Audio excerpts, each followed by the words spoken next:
yang berpotensi menyimpang dalam pelaksanaannya.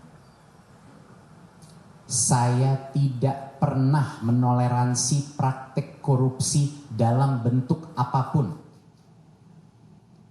Saya mengajak masyarakat untuk tetap kritis, namun adil. Tidak terburu-buru dalam menarik kesimpulan di tengah derasnya opini yang dibentuk. Saya percaya masyarakat Indonesia berhak mendapat kejelasan dan keterbukaan. Saya berkomitmen untuk bersikap kooperatif demi menjernihkan persoalan ini dan menjaga kepercayaan terhadap transformasi pendidikan yang telah kita bangun bersama. Terima kasih atas perhatian dan doa dari masyarakat Indonesia. Wassalamualaikum warahmatullahi wabarakatuh. Om Shanti Shanti Shanti Om. Namo Buddhaya.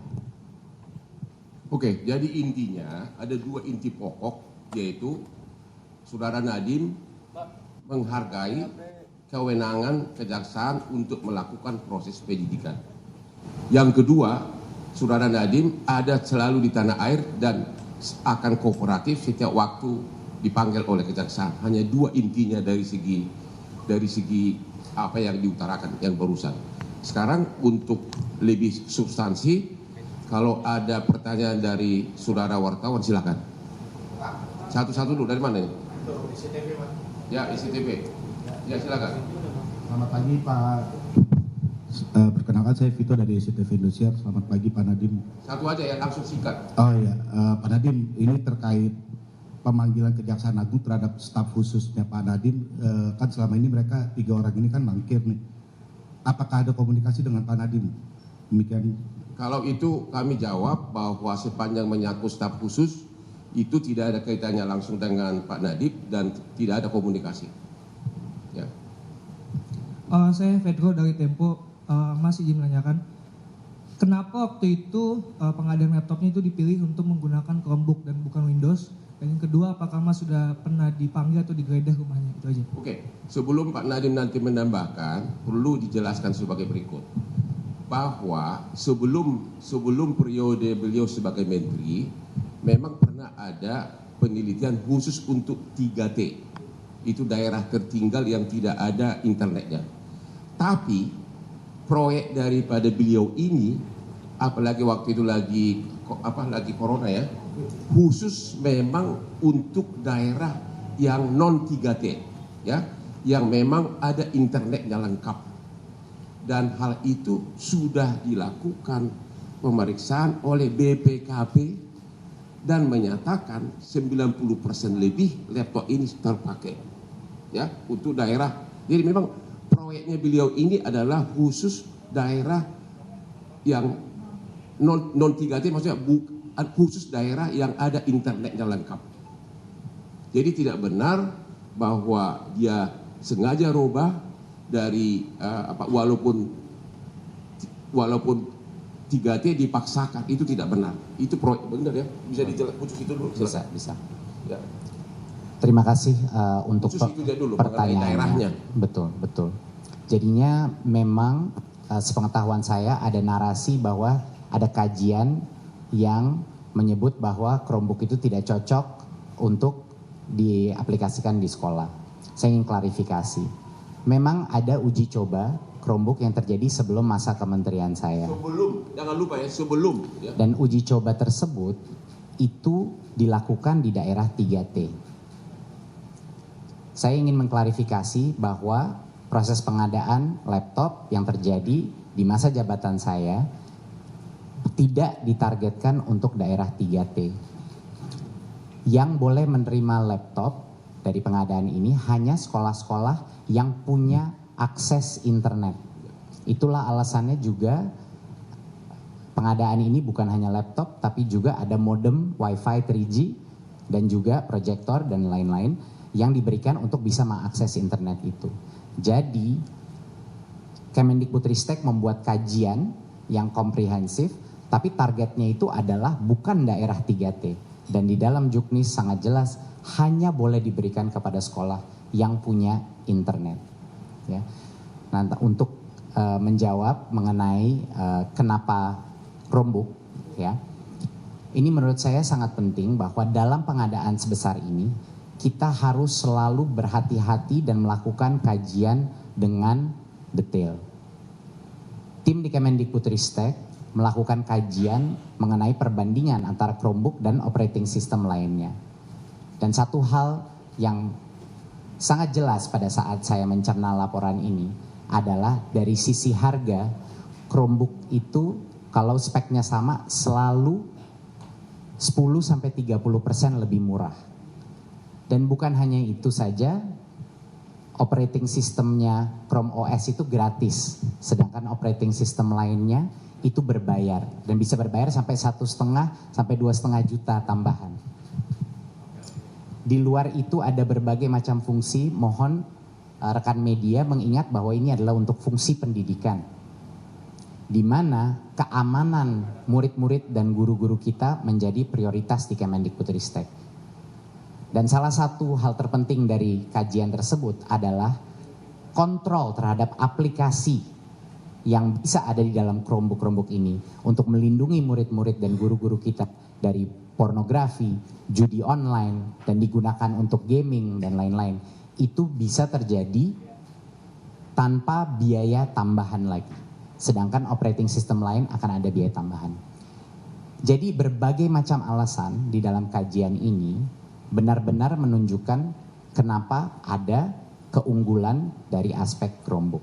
Dan satu klarifikasi lagi bahwa Chromebook itu bisa digunakan secara offline walaupun fiturnya lumayan terbatas. Terima kasih. Jadi pertanyaan pertama yang paling basic adalah, kan yang pertama kan seolah-olah Nadiem ini merubah kajian. Itu paling basicnya di situ. Unsur melawan hukum yang dituduhkan itu merubah kajian agar Chromebook dimenangkan. Ternyata itu dua kajian yang berbeda. Kalau kajian yang pertama itu adalah untuk daerah 3T, yaitu daerah tertinggal, pokoknya daerah tertinggal lah. Itu ada dilakukan kajian itu sebelum beliau jadi menteri. Nah, kenapa? Jadi yang mengatakan bahwa tidak cocok itu untuk daerah tertinggal itu memang tidak cocok. Tapi kan proyek beliau ini bukan untuk daerah tertinggal.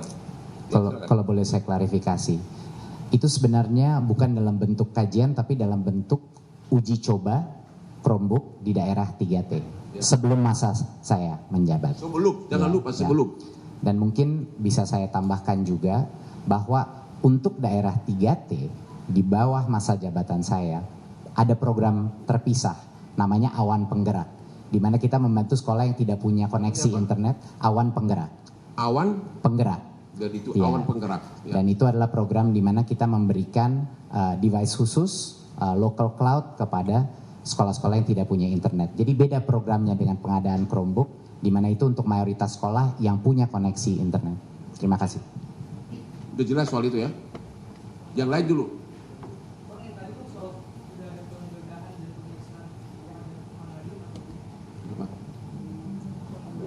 Enggak, belum ada sampai hari ini penggeledahan. Coba Ali silakan jawab, ada penggeledahan. Jadi yang mesti teman-teman media ketahui bahwa sampai saat ini saya menjawab langsung tadi yang Mas sampaikan bahwa penggeledahan itu tidak ada, pemanggilan pun belum ada. Itu ya. Tuh, satu lagi yang itu kan yang pertama, ini kan apakah tuduhan korupsi. Tadi kan unsur melawan hukumnya bahwa dia merubah uji coba itu udah nggak benar karena dua hal yang berbeda. Itu satu udah terbantahkan. Yang kedua mengenai prosesnya. Ternyata ini laptop ini setiap calon vendor memasukkannya di e-katalog. E-katalog itu adalah semua vendor bebas untuk mencantumkan dia punya produk di sana untuk nanti ditawar oleh si kementerian. Dan itu e-katalog diawasi langsung oleh LKPP, Lembaga Kajian Pengadaan Barang dan untuk pengadaan barang pemerintah. Jadi di e-katalog itu ada begitu banyak jenis-jenis laptop, ya, dan dengan spesifikasinya nanti dipilih salah satu. Jadi benar-benar open, terbuka. Dan akhirnya menurut BPKP di e-katalog itu harganya sekitar 6 sampai dengan 7 juta. Ternyata harga jadi yang dibeli oleh kementerian adalah sekitar 5 jutaan. Jadi jauh lebih murah dari harga yang tercantum di e-katalog. E-katalog adalah dokumen resmi yang terbuka untuk umum yang dikelola oleh LKPP, lembaga yang di bawah langsung pemerintah kita, bagian dari pemerintah kita. Dari unsur merugikan kerugian negara itu sudah terbantahkan dengan e-katalog tersebut. Kira-kira begitu. Ya, sekarang. Saya hasil dari Kompas mau tanya selama 2 tahun ya, dari 2019 sampai 2022 ya, digantung itu sudah berapa laptop yang dibeli oleh Kemendikbud selama masa pandemi, dan bagaimana evaluasinya, apakah terpakai oleh para guru-guru sampai sekarang atau belum? Ya. Terima kasih untuk pertanyaannya. Seperti yang saya bilang tadi, total pengadaan itu sekitar 1,1 juta laptop, ya. Dan ini bukan hanya pengadaan dengan APBN tapi juga melalui DAK fisik. Jadi ada yang dari daerah juga. Nah, saya mau mungkin mengklarifikasi bahwa tidak mungkin kita melakukan pengadaan sebesar ini tanpa ada program evaluasi dan monitoring setelahnya. Informasi yang saya dapat pada saat itu di tahun 2023 adalah 97% daripada laptop yang diberikan 77.000 sekolah tersebut itu aktif, diterima, dan terregistrasi. Dan kita melakukan sensus secara berkala dan kita melakukan pertanyaan kepada sekolah-sekolah yang menerima laptop, apakah mereka menggunakannya untuk proses pembelajaran. Dan di tahun 2023, sekitar 82% daripada sekolah menjawab mereka menggunakannya untuk proses pembelajaran, bukan hanya untuk asesmen nasional dan administrasi sekolah. Jadi dari informasi yang saya dapatkan, penggunaan dan manfaat daripada Chromebook ini dirasakan di sekolah-sekolah dan digunakan untuk berbagai proses pembelajaran. Dan hasil audit dari BPKP juga menyatakan hal seperti itu. Ini kita ada nih, ya, 90% lebih laptop tersebut dipergunakan dengan baik. Itu hasil audit dari BPKP. Ya, ada semua sudah. Berapa? 99%. Ini hasil audit dari BPKP, dan pada saat pengadaan barang tersebut kementerian didampingi oleh Jamdatum, ya, dari kejaksaan khusus sebagai pengacara negara, ya. Jadi waktu pengadaan ini pun Jamdatum sebagai pengacara negara juga ikut, ada suratnya juga, dan juga sudah diaudit oleh BPKP, tidak ada pelanggaran. Kira-kira begitu. Menjawab pertanyaan Anda, hampir 97% laptop tersebut terpakai semuanya secara optimal. Berarti tadi Jamdatum ikut tahu soal pengadaan laptop ini. Kenapa? Jamdatum berarti ikut mengetahui. Ini